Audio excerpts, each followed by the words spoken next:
Hi, I'm Max Nospish. I'm here with Ghost Rapers. I've got my team here, and today we're going to investigate the Mims house in downtown Holly Springs. It's one of the most malevolent houses in America. 5 people have been killed over the years here. So let's go check it out, huh? The Mims house was built in 1846 by John Leslie Mims, who was a famous plantation owner in the area. He had 46 slaves, which resided in a cabin near that church now. And the original building, which you're going to see in the center, was built in 1846, and on the left, that wing was added in 1878, and on the right, that wing was added in 1900. As you can tell, as the time period progresses, so does the architectural style. The middle of the house is going to be a Georgian architecture, while the left is going to be a more Victorian, and the right a more simple Edwardian approach. So let's go check it out, shall we? The house was added to the National Register of Historic Places in 1976, and today it still stands in downtown Holly Springs. Most people don't know about the haunted history of the Mims house, however, though. Many deaths have been reported here. In fact, 5 over the over 100-year history of the house. The first one was in 1852 when the slaves revolted and killed John Leslie Mims. The second was during the Civil War when Leslie Mims, his wife, who was still living here, was living in the house when General Sherman's troops came through Holly Springs to burn down the munitions plant here. Leslie Mims came out of the house when the troops came to the door, and she threw a pot of hot water in one of their faces, killing him instantly, burning him alive. In fact, they still say that the skin from the dead Union soldier is used as part of the carpeting in the house. Some pretty up if you ask me. Well, anyway, the third death occurred in 1892 when John's son was living in the house. One day, John became depressed because his dog died, took a 6-shooter pistol, and blew his head off. The funny thing is, it didn't take one shot to kill him. He shot himself once, didn't kill him, cocked the hammer back, shot himself again, still did not kill him, cocked the hammer back again, shot himself a third time, still did not kill him. He finished himself off by blowing off with the 4th round. The 4th death was in 1929 when the house was used as a speakeasy during the Prohibition era. Al Capone lived here, and he used it as his imperial palace, which was known to the Tsars as La Jungla de Gata, which is Spanish for House of White, which you're gonna see the Mims house is white. Anyway, so the 4th death was a gangster, one of Al Capone's gangsters was living here. One of the gangsters had an affair with one of the prostitutes at the church next door. And anyway, so what's gonna happen is the priest is gonna find out about this, and he's gonna take a loaded torch and he's gonna burn the mobster to death, which is eerily similar to the Civil War soldier who was also burned to death on the property. So, going off of that, that brings us to our 5th death.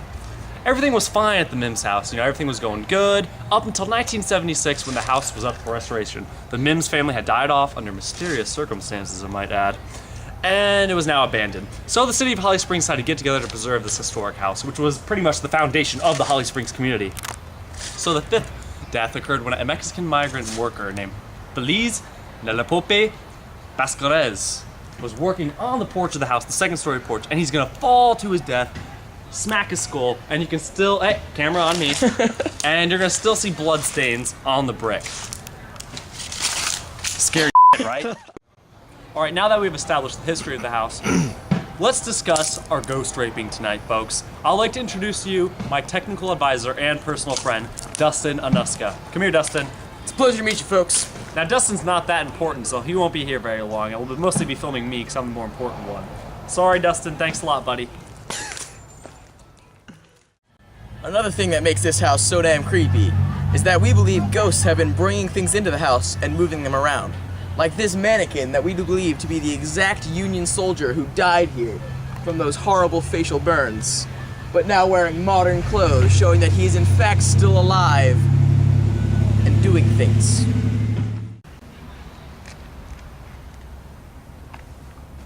Hi, Max Nospish here again today with Dustin Anuska.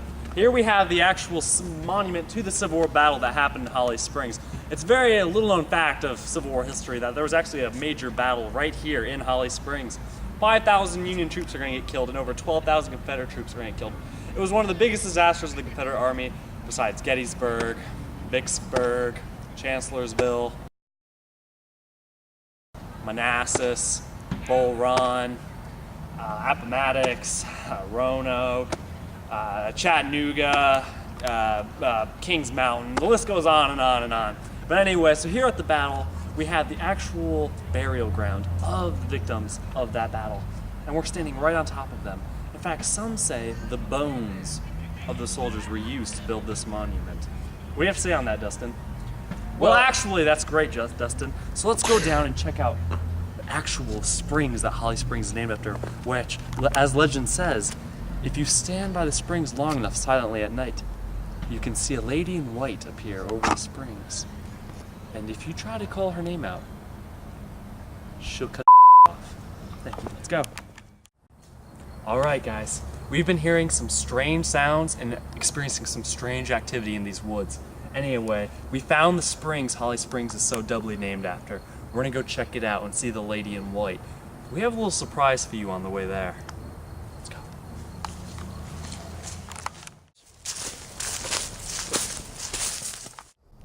All right, in the middle of the woods on the way to the springs, we've encountered what seems to be a graveyard of some sorts. We're gonna guess this is the Mims family cemetery. And yeah, so just another day in the woods for the Ghost Rapers. Let's go. We finished our trek through the forest, and we've arrived at the Holly Springs Cemetery, which is located 2 miles deep in the forest, surrounded entirely by forest on all sides. A lot of people say they see some kind of spiritual orbs or ectoplasm here of them. Lost souls still looking for a life among the living.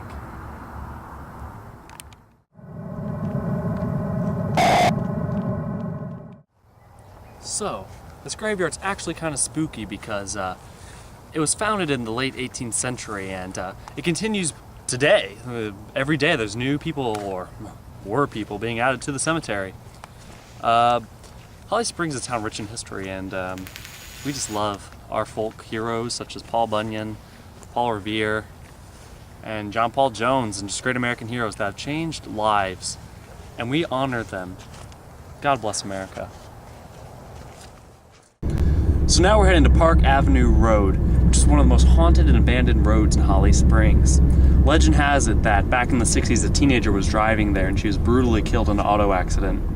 Now she's known as the Lady in Black, and every Friday on the anniversary of her death, you can still see her spirit roaming around the woods. She's supposed to be a very beautiful girl, and if you pick her up, she seems like just an every ordinary day human. But if you pick her up, she'll give you an address and she'll ask to go home. And usually young men, thinking with their head, not this head, pick her up because she's a young attractive girl and they try to take her home. But when they get to her house, they look to see if she's still there and she's gone out of the back seat. So most men go up to the door. Maybe she slipped out and went inside or something. So usually they go up to the door and knock. And then an old lady always answers and says, "Oh, I'm sorry, that was our daughter.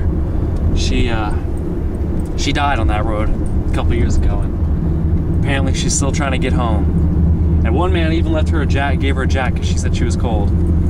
And the old lady told her if she didn't believe her, you can go look for her grave. So he went to her grave, and there on the grave was his jacket. So we're going to that road and see if we can have a encounter with the Lady in Black. Let's check it. All right, so we're actually on the road where the Lady in Black is purportedly being spotted. And we have an eyewitness here, a local high school student named Jake Spillers, who was with his girlfriend back here named Deborah. And they were back here one night, and it was supposed to be the anniversary of the death. And Jake's going to tell us a little bit about what he saw, trying to get an eyewitness report. All right, go ahead, Jake, take it away. Well, last anniversary, we just came out here, had no clue even about the story or anything. And saw this girl, thought it was just another neighborhood girl, and nothing out of the ordinary. I don't see what the big deal is. But it scared the shit out of you, right? It was a ghost. Sure, yeah. So he saw the ghost. He saw the... Thanks, Jake. You've been a big help. Get out of here. All right, so yeah, Jake saw the ghost, and he picked her up, and the ghost was in the back of the car, and it grew tentacles, and it possessed his girlfriend, and Jake's never been the same. He's so speechless after the incident, he can't talk about it. All right, let's go. This is the last of our Holly Springs haunted destinations. This is known as the Devil's Tree. It's in the middle of Sunset Ridge Neighborhood Municipality. And for over 400 years, this tree has stood here. Local Native Americans used to be afraid of it and called it El Chanchuande, which means tree of evil spirits. And when the white settlers came, they almost inherited that Indian belief that this tree was evil, and they dubbed it the Devil's Tree. And anybody who's ever tried to chop it down has been an untimely death near the tree. And the tree is unusually hot. They say if you touch it, you will burn your skin. And when it snows, which is kind of rare in Holly Springs, North Carolina, but when it does snow, it falls around the tree. It never falls on the tree because this tree is so hot. And they say that sometimes a specter will come out and chase people around the tree away. So far, no one's come and stopped me, but the tree stands in the middle of this field. And it's still spooky to this day. People hear unexplained noises and hear weird sights. And the legend is that a farmer back in the day killed his entire family and then hung himself on the tree on one of the many branches. And this concludes Haunted Holly Springs with Max Nospish and the Ghost Rapers crew, Dustin Nuska, and Half-Baked Jake. Thank you.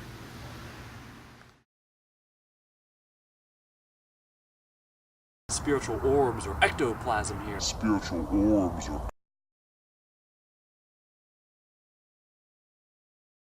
ectoplasm here. Spiritual orbs or ectoplasm here.